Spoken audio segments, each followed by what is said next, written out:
The moment I saw the tow truck lumbering toward my hangar, I knew trouble was brewing. It wasn't just any tow truck, a beat-up, rust-streaked monster with a flatbed that looked like it could barely haul a golf cart, let alone my 1960s Cessna Skyline.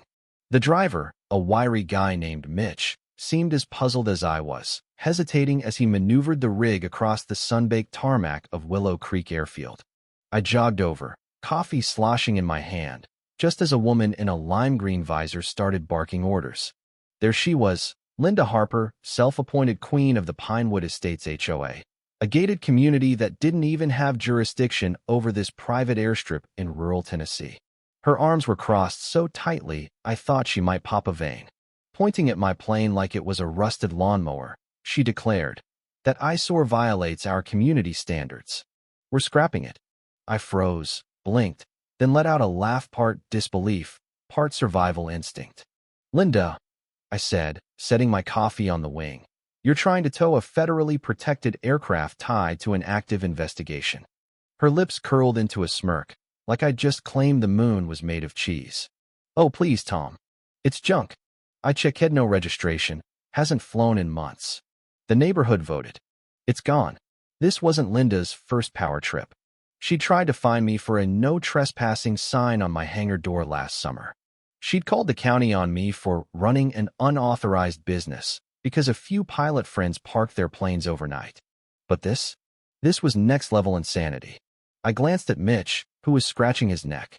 "You know this is an airplane, not a car, right?" He shrugged. "She's paying me, man. But if it's illegal, I'm out."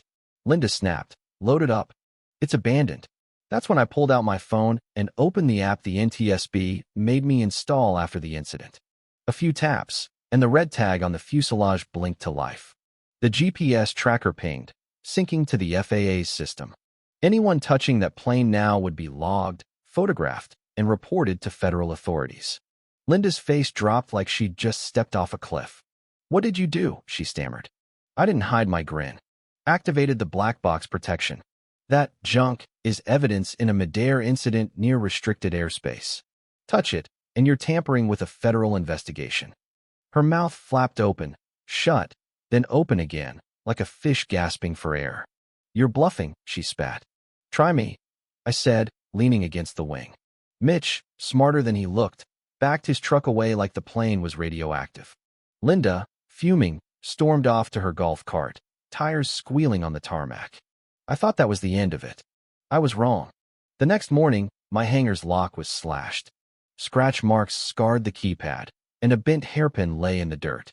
Linda strolled by with her yappy terrier, Daisy, 3 times that day, her eyes flicking to my security camera like she was daring me to call her out. I just waved.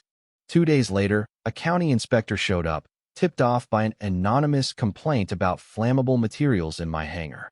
He found nothing but a spotless fuel cabinet, a top-rated fire extinguisher, and a fire marshal's sign-off from 3 weeks earlier. As he left, he chuckled. "You've got a real enemy, huh?" I nodded. "She tried to scrap my plane." He blinked. "The one with the federal tag?" "Yep." He shook his head. "She's got nerve." Linda's retaliation escalated. A yellow HOA sticker appeared on my truck, parked in my own driveway, citing unauthorized vehicle storage. I peeled it off, laughing, but the stakes were rising. That night, my cameras caught a figure in a hoodie wielding bolt cutters at the hangar door. They fumbled, triggered the floodlights, and bolted, but not before the camera caught a clear shot of their face. Ethan, Linda's 16-year-old son, known for keying cars and flunking algebra. I didn't press charges. Instead, I printed the photo, taped it to the hangar with the caption, "Caught on federal surveillance." Linda saw it the next morning and nearly choked on her outrage. "You're threatening my son," she shrieked. I sipped my coffee. "Just documenting, Linda, in case anyone else gets ideas." A week later, 3 men showed up with a clipboard, measuring tape, and bolt cutters, one wearing a vest labeled property salvage.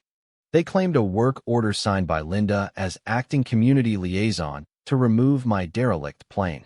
I recorded them as I spoke. "That aircraft's under Federal Order 491C. You're about to commit a crime."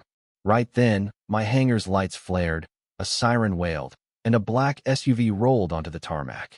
2 NTSB agents stepped out, one flashing a badge, the other scanning the scene with a tablet.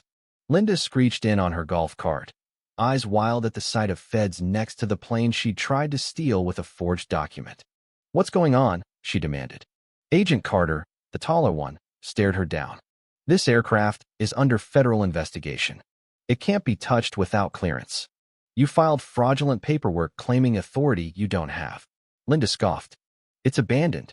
Carter showed her the tablet, GPS logs, incident files, and 4 alerts tied to her tampering attempts. "These are encrypted by the Department of Transportation. You're not talking your way out of this." Linda froze, then muttered about community safety and sped off, gravel flying. But Linda didn't quit. She sent a glittery cease and desist letter claiming my plane was a hazard, citing noise and dangerous aviation activities. I dug deeper and found she'd been lobbying to shut down the airfield, spinning lies about rogue flights and chemical leaks. I fought back with paperwork. Every forged document, every surveillance clip, every trespass attempt went to the sheriff, the FAA, and the airport's legal team. I filed for a no-contact order against Linda and Ethan. Then I called the local news. Their segment, HOA Overreach, one man's fight against a neighborhood tyrant, aired with footage of the blinking tracker and FAA statements. Linda's name was plastered across it. Her golf cart was found dunked in a community pond the next day. Karma, I guess. The war wasn't over. Linda sued me for negligent endangerment and environmental harm, claiming my plane stressed her Terrier and leaked fluids. Her lawyer, a zoning nut named Victor Grayson, was known for suing over noisy livestock. We shredded her claims with FAA records and vet statements about Daisy's pampered life. At the restraining order hearing, Linda claimed my plane made ghost noises that terrorized her family. I showed the judge her own post about Daisy snoozing on CBD treats. The case was tossed amid courtroom snickers. Things turned dark when oily rags were set ablaze near my hangar.